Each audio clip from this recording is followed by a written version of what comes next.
Hello students, how are you all? Hope you must be fine.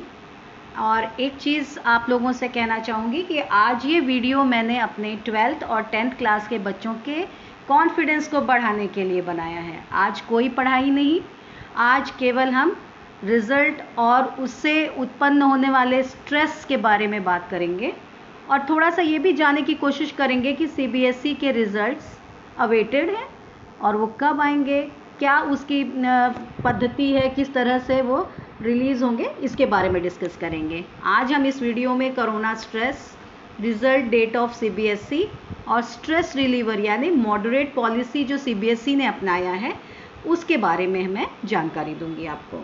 So students, सबसे पहले तो मैं ये एक चीज़ बता दूं कि एग्ज़ाम्स जब शुरू हुए बोर्ड के, उस समय बहुत कॉन्फिडेंस के साथ बच्चों ने पेपर दिए अपने। कुछ पेपर्स हुए, कुछ क्लासेस के पेपर्स अब स्टिल पेंडिंग थे, नहीं हो पाए, पोस्टपोन्ड होते रह गए और अब वो पेपर्स नहीं लेने का डिसीजन हुआ है। ये सारी चीज़ें हुई हैं जो अभी प्रिवेलिंग करंट सिचुएशन है कोरोना पेंडेमिक की वजह से, और इसकी वजह से अब कुछ समय से एक स्ट्रेस का भी माहौल बना हुआ है। और ये कोरोना के समय में, कोरोना पेंडेमिक के समय में बहुत तरह की चीज़ें हो सकती हैं एक स्ट्रेस के फॉर्म में, जिसको हम कहते हैं स्ट्रेस ड्यूरिंग अ पेंडेमिक।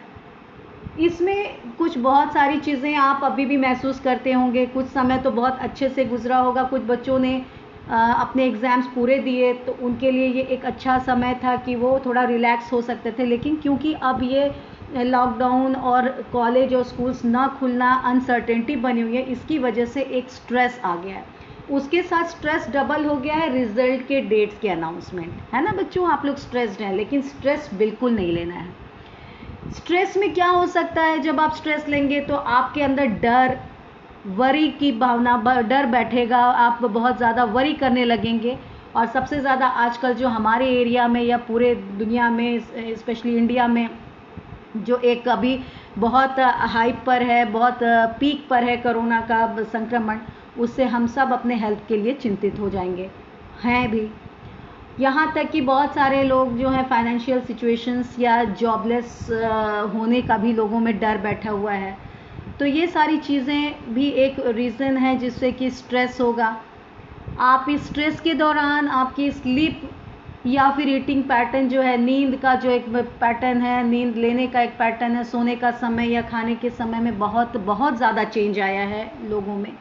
क्योंकि जो रूटीन थी, नॉर्मल रूटीन थी, कोरोना पेंडेमिक की वजह से वो रूटीन सारे डिस्टर्ब्ड हैं।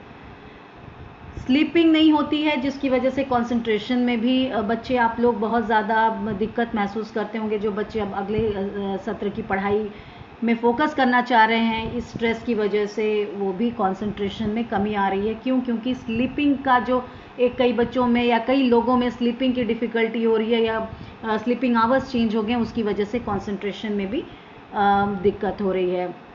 हेल्थ प्रॉब्लम्स हो रही हैं बहुत जगह, मेंटल हेल्थ की भी कंडीशंस सामने आ रही हैं कि स्ट्रेस हो रहा है, इसकी वजह से मेंटल हेल्थ हैम्पर्ड हो रही है। और बहुत सारे लोगों में एक जिसको कहते हैं कि आप एंग्जाइटी आ रही है, या फिर बहुत ज़्यादा लोगों में एक डिस्टर्बेंस की भावना, डिस्टर्बेंस क्रिएट हो रहा है, दिमागी तौर पे भी परेशान रह रहे हैं। तो ये सारी चीज़ें जो हैं एक स्ट्रेस की वजह से, और ये स्ट्रेस जो है वो इस पेंडेमिक के आउटब्रेक की वजह से भी है। और बच्चों में ये स्ट्रेस डबल है। क्यों? क्योंकि अभी रिज़ल्ट का भी समय है। सारे बोर्ड्स ने बच्चों रिज़ल्ट्स अनाउंस कर दिए ऑलमोस्ट, लेकिन अभी सीबीएसई रुका हुआ है। सीबीएसई के पास भी बहुत सारी चीज़ें हैं सोचने के लिए, बहुत जगहों में परीक्षाएं नहीं हो पाई हैं, बहुत तरीके से फिर उसको मैनेज करना, तो ये सारी चीज़ें समय लेता है। तो इसमें आपको परेशान होने की ज़रूरत नहीं है। ये एक न एक दिन ये आपका जो स्ट्रेस है, वरी है, बहुत जल्दी रिलीज़ हो जाएगा। और ये भी विश्वास रखिए कि सीबीएसई इस बार बहुत अच्छे से बच्चों को एक खुशखबरी देने वाला है। बहुत अच्छी नंबर से बच्चे पास होंगे। और ये सारी चीज़ें जो हैं, आपको खुद से अपने मेंटली अपने आप को आपको तैयार करना है उस चीज़ के लिए, इस स्ट्रेस से लड़ने के लिए। रिज़ल्ट्स तो नो डाउट आ जाने हैं, रोज़ का एक ना एक न्यूज़ आती है कि एक डेट अनाउंस होती है कि इस डेट में रिज़ल्ट आ रहा है या उस डेट में रिज़ल्ट आ रहा है, कभी आता है कि फेक न्यूज़ है। तो बच्चों एक चीज़ ये बता दूं कि आप लोग जो हो उस चीज़ का स्ट्रेस मत लो। अभी बहुत सारी चीज़ें हैं जिससे आप अपने स्ट्रेस को कोप अप कर सकते हैं। जैसे आप अपने हेल्थ के बारे में जानकारी ले सकते हैं। फिर आप अपने इमोशनल हेल्थ को भी आपको ध्यान देना है, और बहुत ज़रूरत ना हो तो आप कहीं भी बहुत अर्जेंटली मत निकलिए। अपने आप को प्रोटेक्ट कीजिए, अपनी फैमिली को प्रोटेक्ट कीजिए। कोई भी चीज़ आप अगर कर रहे हैं लाइक वॉचिंग टीवी या फिर रीडिंग है या फिर कुछ सॉन्ग्स या कोई स्टोरी बुक्स आप पढ़ रहे हैं या सुन रहे हैं, तो उसको कॉन्स्टेंटली मत करिए। सोशल मीडिया पे बहुत लंबे समय तक अपना वक्त मत दीजिए, और कुछ छोटे छोटे उसमें भी ब्रेक्स लीजिए। अपनी बॉडी का भी केयर कीजिए, एक्सरसाइज करिए रेगुलरली, स्लीप दीजिए, सोने अच्छी साउंड स्लीप लेने की कोशिश कीजिए, मेडिटेट कीजिए, और इसके साथ साथ बैलेंस्ड मील भी खाइए। अपने समय को जो है अनवाइंड करने की कोशिश कीजिए, यानी कि अभी वक्त बहुत मुश्किल से गुजर रहा होगा, पढ़ने के लिए भी कंसंट्रेशन नहीं लग रहा होगा, अभी रिजल्ट्स का भी टेंशन है, तो कुछ अपनी इस तरह की एक्टिविटीज़ में आप अपने आप को इन्वॉल्व कीजिए कि जिसमें वक्त भी आपका कटे और आपका थोड़ा बहुत एंजॉयमेंट भी उसमें हो। दूसरों के साथ कनेक्ट होइए, ये नहीं कहते कि बाहर निकल के कनेक्ट होइए, आप कनेक्शन के लिए बहुत सारी चीज़ें हैं। आप दूसरों के साथ कनेक्ट होइए, उनके अबाउट्स पूछिए, अपनी फीलिंग्स बताइए, इससे एक कनेक्शन बना रहे। और अपनी कम्युनिटी के साथ भी कनेक्ट होइए ताकि आप में जो फेथ बेस्ड चीज़ें हैं वो और अच्छी तरह से पैट बना सकें। सोशल डिस्टेंसिंग को दिमाग में रख के अपने प्लेस, अपने एरिया में अगर इस तरह की कोई फेथ बेस्ड ऑर्गेनाइजेशंस चल रही हैं जहाँ पे जिस तरह की प्रेयर्स हैं या कोई पूजा पाठ है, तो उसमें डिस्टेंसिंग को बहुत मेंटेन करने की ज़रूरत है, लेकिन उससे भी आप कनेक्ट रहिए सोशल मीडिया के थ्रू, बाय फ़ोन या बाय मेल। बहुत सारे आजकल सोर्सेज हैं जहां आप कनेक्ट हो सकते हैं। तो ये सारी चीज़ें तो बच्चे हो गई, आपके स्ट्रेस को आप कैसे कम कर सकते हैं। और हम समझ रहे हैं आप लोगों के लिए भी ये बहुत मुश्किल दौर है, क्योंकि आगे क्या करना है, कैसे करना है, अभी सारी चीज़ें अनसर्टेन हैं। अभी जो बहुत सारी चीज़ें चल रही थी कि सीबीएसई जो है रिज़ल्ट अनाउंस करने वाला है, रिज़ल्ट अनाउंस करने वाला भी जल्दी, बाकी बोर्ड्स के रिज़ल्ट्स अनाउंस हुए हैं। लेकिन ये बता दें कि लास्ट 3 इयर्स से सीबीएसई ने कोई एक सटीक डेट नहीं बताई है कि इस डेट में रिज़ल्ट्स अनाउंस होंगे या इस डेट में रिज़ल्ट्स आउट होंगे। वो कहीं ना कहीं एक एक्सपेक्टेड डेट पता चलती है, जो उसके आगे पीछे या कहीं एक डिफरेंट डेट में आ जाती है। जैसे अभी यहाँ पे देख लीजिए 12th 10th की जो डेट्स हैं 2017 में, देखिए कि रिज़ल्ट जो 12th का आया था 2017 में 28 मई को आया, 10th का 3 जून को आया, लेकिन एक्सपेक्टेड डेट जो थी वो 24 मई थी। वहीं पे मॉडरेशन जो था उस समय 2015 में मॉडरेशन नहीं होता था, लेकिन 16 से 17 से मॉडरेशन हुआ, और मॉडरेशन लेकिन 2017 में स्क्रैप था, उसमें कुछ दिक्कतें चल रही थी, तो हिडन मॉडरेशन हुआ था, बच्चों को कुछ नंबर मॉडरेशन में मिले थे, लेकिन वो हिडन था, वो बहुत ज़्यादा एक्सपोज नहीं था। 2018 में देखिए 26 मई में रिजल्ट आया था, 29 मई में क्लास 10th का रिजल्ट आया था, उसमें मॉडरेशन बिल्कुल बहुत अच्छे से 2017 के मॉडरेशन के रिजल्ट्स को देख के 2018 में उससे बहुत अच्छा एक आउटपुट मिला। 2019 में 2 मई को रिजल्ट आउट हुआ, 6 मई को 10th का रिजल्ट आउट हुआ, और 5 मई जो था वो एक्सपेक्टेड डेट थी, और जो 12th का रिजल्ट था 2 मई को आया, लेकिन इसका एक्सपेक्टेशन था कि वो 3rd वीक ऑफ मई में आउट होगा। लेकिन देखिए कि अनाउंसमेंट एक्सपेक्टेशन से अलग डेट में सीबीएसई अपने रिजल्ट्स को अनाउंस करता है। मॉडरेशन 2019 में था, और 2020 जो अभी करंट टाइम चल रहा है, इसमें एक सरप्राइज अनाउंसमेंट हो सकता है रिजल्ट का। एक्सपेक्टेड, सारे लोग एक्सपेक्ट कर रहे हैं कि बिटवीन 11 जुलाई टू 15 जुलाई जो है रिजल्ट्स ज़रूर आउट होंगे। बच्चों आप लोग बिल्कुल स्ट्रेस मत लीजिए, बहुत अच्छे से आप लोगों के नंबर आएंगे, और ये उम्मीद रखिए कि आपने बहुत अच्छा किया है और उसका बहुत फ्रूटफुल रिजल्ट आपको मिलेगा। So always be positive. तो यहाँ पे अभी मॉडरेशन पॉलिसी क्या है? ये मॉडरेशन पॉलिसी जो है ये 2016 से ये प्रिवलेंट हुई और ये एक ऐसी पॉलिसी है, ये एक प्रोसेस है ऑफ ग्रांटिंग एक्स्ट्रा मार्क्स। ये क्लास 12 के बच्चों के लिए है। इसमें एक्स्ट्रा मार्क्स दिए जाते हैं, सारे स्टूडेंट्स को नहीं दिए जाते, सम स्टूडेंट्स को दिए जाते हैं कुछ रीजंस से। क्या रीजन से? देखिए बच्चों, आप लोग जब पेपर देते हैं तो उसमें सेट्स में क्वेश्चन पेपर आते हैं, जैसे set A, set B, set C. तो उसमें से सारे सेट एक जैसे नहीं होते हैं। कुछ सेट्स का स्टैंडर्ड जो होता है वो इजी होता है, कुछ सेट्स जो हैं वो टफ सेट्स होते हैं।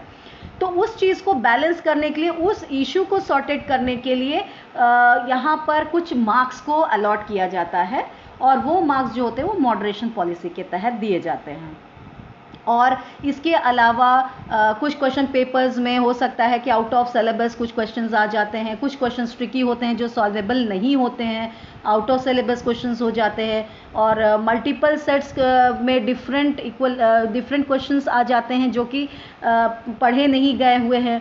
तो इस तरह से इन क्वेश्चंस को लेके जो बच्चों में कंफ्यूजन या जिज्ञासा होती है उसको काउंटर करने के लिए, उसको बैलेंस करने के लिए ये मॉडरेशन प्रोसेस अपनाया गया है। और ये जो डिसीजन होता है ये मार्क्स देने का, ये किसी भी कैंडिडेट को ये रिजल्ट कमेटी लेती है, ठीक है। और इसमें जो है एक बहुत स्टैंडर्ड वे से ये मार्क्स दिए जाते हैं। ये जो ट्रेंड शुरू हुई है ये 2016 से शुरू हुई है। और इसमें मैं अभी आपको समझा देती हूँ कि स्टूडेंट्स जो फेल होते हैं, बच्चों इसको बिल्कुल ध्यान में दीजिएगा कि जो स्टूडेंट्स फेल होते हैं वो स्टूडेंट्स के लिए ये मार्क्स जो हैं वो नहीं हैं। तो students who fail the subject they will not be granted with this marks. Moderate marks से ग्रांट नहीं होता है। क्यों? क्योंकि वो फेल हो रहे हैं। और ये भी जान लीजिए बच्चों की ये ग्रेस मार्क्स नहीं है। ग्रेस मार्क्स उन बच्चों को दिए जाते हैं जिनको पास करना होता है, जिनको पास करने की ज़रूरत होती है। यहाँ पे ग्रेस मार्क्स की ज़रूरत नहीं है। ये वो मार्क्स होते हैं जैसे कि हर एक सब्जेक्ट के लिए आप यहाँ पे देख लीजिए। यहाँ पे जैसे मैथ में 2016 में जो रखा गया था 11 मार्क्स, यानी कि जो मार्क्स हैं 95 मार्क्स को एक लिमिट बना ली गई है कि 95 मार्क्स तक किसी बच्चे को अगर देना है। सपोज़ कि कोई एक बच्चा है जिसको 80 मार्क्स हैं और किसी रीज़न से जैसे कोई सेट बहुत टफ हो गया या क्वेश्चंस अनएक्सपेक्टेड आ गया और एक बच्चे को 80 मार्क्स आया है, तो उसको ये ग्रेस मार्क्स जो हैं वो दिए जा सकते हैं कि जिससे वो 95 के पास या 95 तक अपना नंबर को स्कोर कर सकें। तो दिस मॉडरेशन पॉलिसी में ये नंबर, एक्सट्रीम नंबर जो है ये इट शुड नॉट एक्सीड 90। हाँ, और इसके अलावा ये जो स्टैंडर्डाइज्ड मार्क्स हैं, तो ये स्टैंडर्डाइज मार्क्स जो हैं ये ऐसा नहीं है कि इसको मैन्युअली कहीं दिया जाता है। ये हर समय कंप्यूटराइज्ड होता है, इसमें फीडेड होता है और जैसे मार्क्स इसमें फीड किए जाते हैं तो जिस बच्चे को जिस तरह का मॉडरेशन नंबर चाहिए होता है वो कंप्यूटर ऑटोमेटिकली उसको ले लेता है। फॉर एग्जांपल कि 10 नंबर जो है वो ग्रांट किए गए एक पर्टिकुलर सब्जेक्ट में, सपोज यहाँ पे 2018 में मैथ में ग्रांट किया हुआ है या 9 नंबर केमिस्ट्री के लिए ग्रांट किया हुआ है। तो जिस बच्चे को अगर नंबर कम आ रहे हैं और पेपर में कुछ दिक्कतें थी तो उसको ये नंबर दे के बैलेंस किया जाता है, चाहे वो 95 पूरा हो जाए या फिर कहीं 95 के आसपास हो जाए। एक चीज़ इसमें ये होती है कि जो बच्चे वाकई में मेहनत करते हैं उनके लिए थोड़ी सी दिक्कत और तकलीफ़ की बात होती है, क्योंकि उनके मार्क्स तो जेन्युइन होते हैं, लेकिन वो बच्चे जिनको इस तरह की मॉडरेशन पॉलिसी से नंबर मिले होते हैं उनके लिए कहीं ना कहीं ये एक फ्री मार्क्स हो जाते हैं। जैसे होता है चॉकलेट्स बांटी जा रही हो, तो उस तरह से ये हो जाता है। तो कहीं ना कहीं इस साल भी ये पॉलिसीज़ को अपनाया जाएगा 100%। तो उम्मीद है कि ये पॉलिसी को अपनाया जाएगा और बहुत सारे बच्चे जो हैं इसका फ़ायदा उठाएंगे। So I hope so the concept is clear and I hope so this video is working and आप इसको देख के थोड़ा सा पॉजिटिव एटीट्यूड में रहिए, क्योंकि रिज़ल्ट आना है और हमेशा कोई ना कोई एग्ज़ाम्स बच्चों आपको देना ही है। और एग्ज़ाम्स का रूल है या तो पास होइए या फेल होइए या कम नंबर से पास होइए या एक्सेल करिए, यही कंडीशंस होती हैं। तो winners are not afraid of losing. जो विनर्स होते हैं उनको डर नहीं होता कि क्या चीज़ हम खो रहे हैं, but losers are. Failure is part of the process of success. People who avoid failure also avoid success. ये उतार चढ़ाव पास फेल लगा रहता है। ये मत सोचिए कि ये अंतिम परीक्षा है, ये सोचिए कि ये पहला पड़ाव है आपके कैरियर बनाने की तरफ।